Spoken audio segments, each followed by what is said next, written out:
Questions number 1 and 2. For each of the following sequences, determine whether it is geometric or arithmetic and write the recursive definition of the sequence.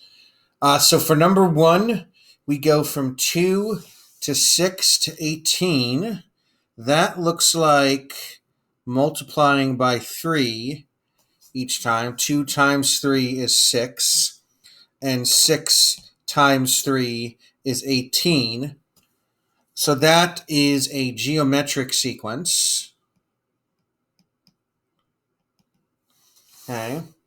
And number 2, it looks like we're adding 3 each time. 3 plus 3 is 6, and 6 plus 3 is 9. So this quite clearly is an arithmetic sequence. So that's the first part. Second part, write the recursive definition of the sequence. So remember, the recursive definition has 2 parts. It has the starting term, and then it has how do we write a new term based on the previous term. So on number 1, our starting term, remember, we refer to as f of 0.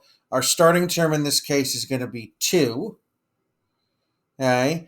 And then to get a new term, we take the previous term and multiply it by 3, since it's geometric and we're tripling each time. So the way I'm going to write that is f of n equals f of n minus 1 times 3. So both of these parts put together make up the recursive definition of the sequence. On number 2, if I write my f of 0, so f of 0 in this case is going to be 3 this time, since that's my starting term. And then how do I get a new term from the previous term? Well, I take the previous term and I add 3 to it, all right, because that's my pattern. I'm adding 3 each time.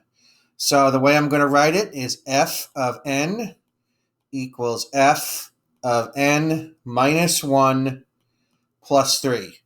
So my starting term is 3, and then to get a new term, I take the previous term and I add 3. So this right here, again, is the recursive definition of number 2.